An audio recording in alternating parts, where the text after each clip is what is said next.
Hi guys, welcome to Circle Direct Podcast, where we discuss all things health and wellness. I'm your host, Ifedayo Osuntui.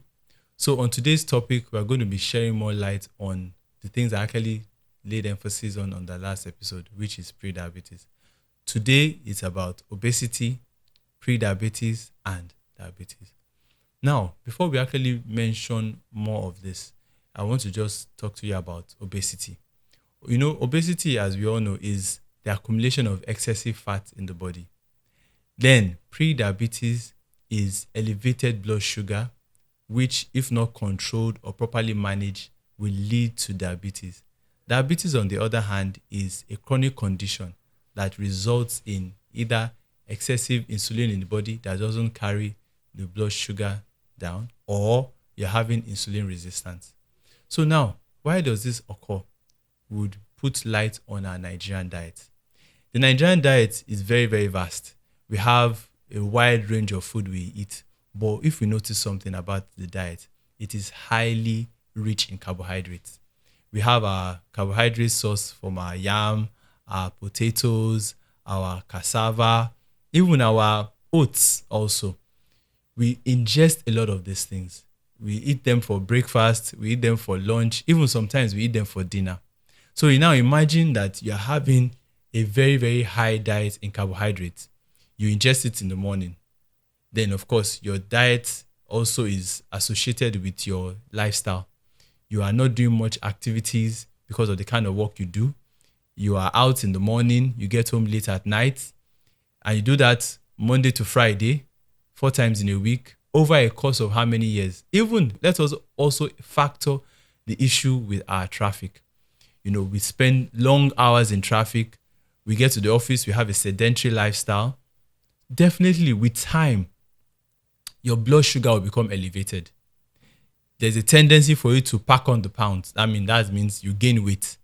As this increases, as this lifestyle continues, there's a very, very high tendency that you develop prediabetes.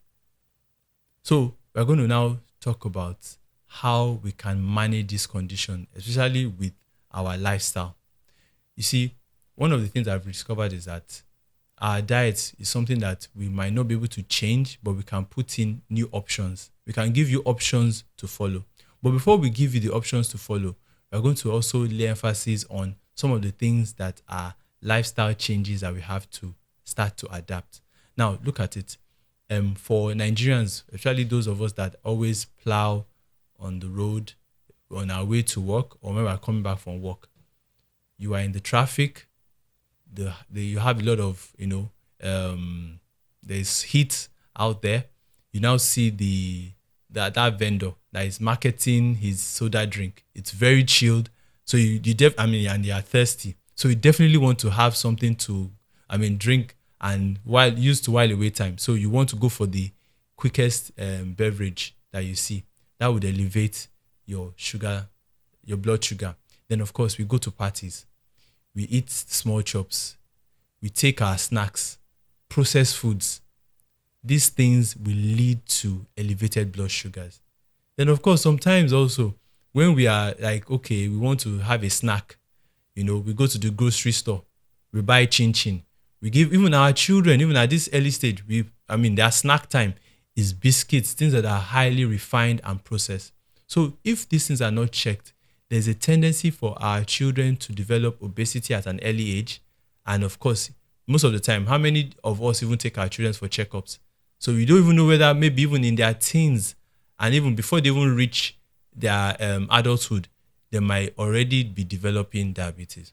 So we're going to now discuss some of the things we have to now introduce into our diet to ensure that we bring down this, will I call it a epidemic. So the first thing we're going to discuss is the ingestion of our whole foods. So instead of going for things that are refined, like our noodles, our pasta, which are all refined flour. And of course, when you ingest refined flour, it will lead to spike in your blood sugar. Why don't we do more of your whole foods from organic source, not the ones that have been packaged? So then we can eat this, but we have to also learn to reduce the quantity. you might be saying that, okay, me, I have to eat like 5 wraps of amala or 5 wraps of pounded yam before I'm full. You can do 2 wraps. And then with that 2 wraps, now include a larger portion of vegetable stew. That vegetable stew is actually going to even encourage your body to improve on its metabolism. And it will even make you fuller. So once you are fuller on that, you will not be encouraged to go for another wrap of your swallow.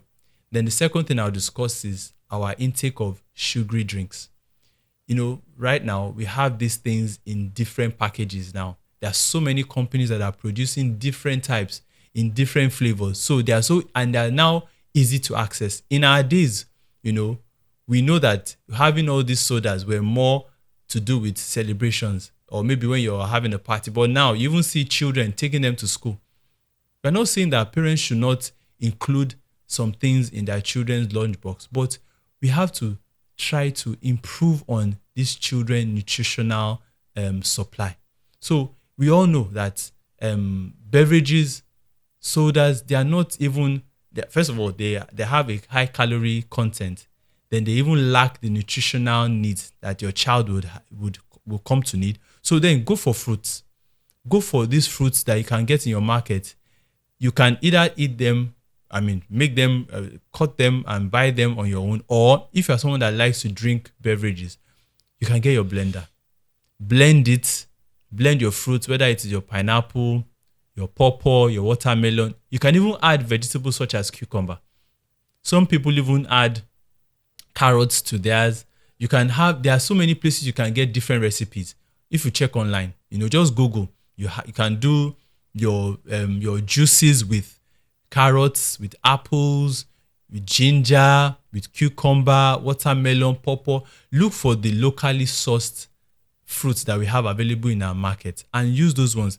Blend them, get your bottles, then freeze them. Because if you don't freeze these fruits, especially when they have been juiced, there's a tendency for them to spoil quickly. Then the third thing I'm going to emphasize on is including our leafy vegetables. Things like ugu, your shoko, for those of us in the southern part, you have your shoko, you have your tete, you have your water leaf, you have your bitter leaf, you have your uziza.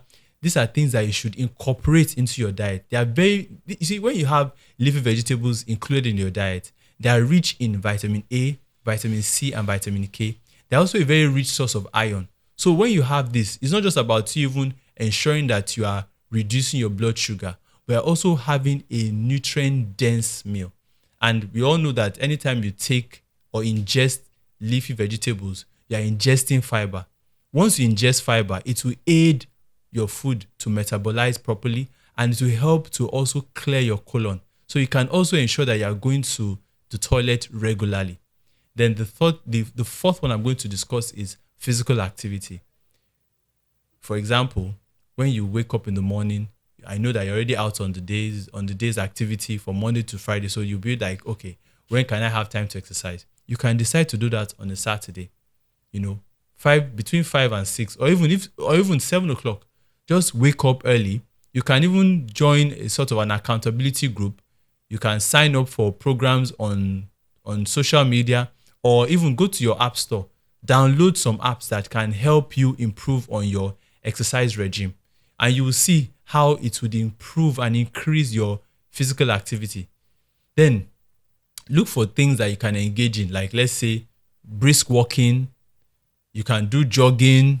You can even join a club where they go out for you can play certain exercises like tennis, volleyball, or if you're someone that loves swimming, go to a club and sign up and start swimming. At least you see that as you do these things gradually, you start to enjoy them.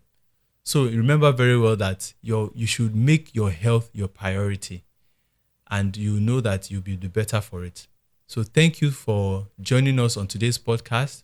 We believe that everything that we have said today has been very informative and inspiring. If you have any questions you'd love us to cover, feel free to reach us.